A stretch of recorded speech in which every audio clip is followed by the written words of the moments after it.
Et si on changeait complètement notre façon de voir les comportements dits difficiles? Si, au lieu de juste vouloir les arrêter, on essayait de comprendre ce qu'il y a derrière? C'est exactement ce qu'on va explorer ensemble, une approche basée sur le soutien qui repose sur quelques piliers vraiment fondamentaux. Pour faire ça, on ne part pas de rien, bien sûr. On s'appuie sur les travaux d'une source très sérieuse. La PUFA-DESA, c'est la plateforme universitaire de formation à distance au spectre de l'autisme. Autant dire que c'est du solide, ça nous donne un cadre vraiment éprouvé pour aborder un sujet aussi complexe avec le plus de justesse possible.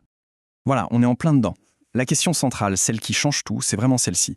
Et si ce qu'on appelle un comportement difficile, ce n'était pas juste un problème à faire disparaître? Si c'était en fait une forme de communication, une façon de dire « j'ai besoin de quelque chose » ou « je suis frustré » ou « quelque chose ne va pas », ça change toute la perspective. Et c'est exactement par là qu'on doit commencer, changer notre regard. C'est la base de tout. Avant même de parler d'outils, de stratégies, de techniques, la toute première chose à faire, c'est de modifier notre propre perception. En gros, on passe d'un mode « il faut que ça s'arrête » à un mode « ok, qu'est-ce que ça veut dire ?»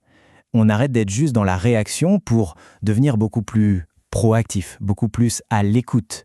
Le but, ce n'est plus d'éteindre l'incendie, mais de comprendre pourquoi il a démarré, de trouver le besoin qui n'est pas comblé. Et ça nous amène tout droit au premier pilier. Logique, non? La communication. Si le comportement est une tentative de s'exprimer, eh bien la meilleure réponse, c'est de donner de meilleurs outils pour le faire, tout simplement. Et là, le mot-clé, c'est vraiment la cohérence. Il ne s'agit pas d'un petit truc qu'on sort de temps en temps. Non, on parle d'un vrai système, d'un langage qui suit la personne absolument partout, que ce soit à la maison, à l'école, peu importe. Et évidemment, il faut que ce soit un système qui soit parfaitement adapté à son niveau, à ses capacités, sinon ça ne sert à rien. Bon, passons au deuxième pilier qui est tout aussi crucial. Il s'agit de proposer des activités qui ont du sens. Faut bien se dire que l'ennui, le fait de ne pas avoir de but, ou pire, de se sentir inutile, c'est une source énorme de frustration. Et la frustration, elle s'exprime souvent par ces fameux comportements difficiles. Le terme utilisé dans la source, c'est activité fonctionnelle. Alors, qu'est-ce que ça veut dire concrètement? Ce sont des tâches qui servent à quelque chose, qui sont utiles et qui du coup sont valorisantes.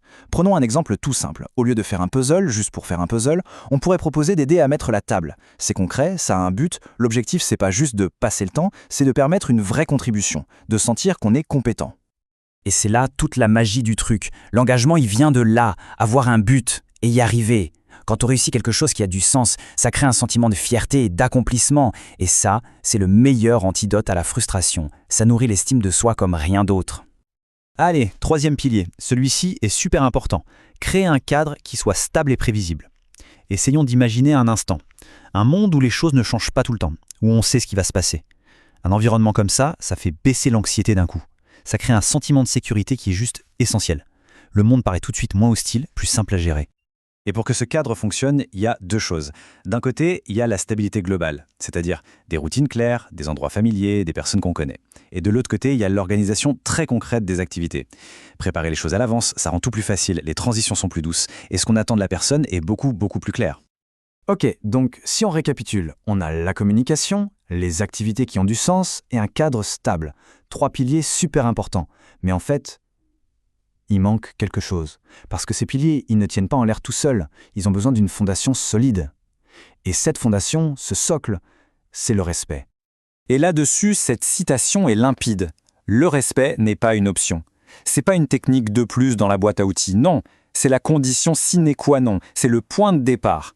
Si on ne reconnaît pas fondamentalement la dignité de la personne, ses besoins, sa propre vision du monde, aucune approche, même la mieux intentionnée, ne pourra être vraiment efficace. Alors, pour finir, on va se quitter avec une question qui pousse à la réflexion. Après tout ce qu'on vient de voir, le but, c'est pas de tout changer du jour au lendemain, c'est impossible. La vraie question, c'est plutôt quel est le tout premier pas, le plus petit changement qu'on peut faire dans sa propre approche, dans sa façon de voir les choses, à partir de maintenant.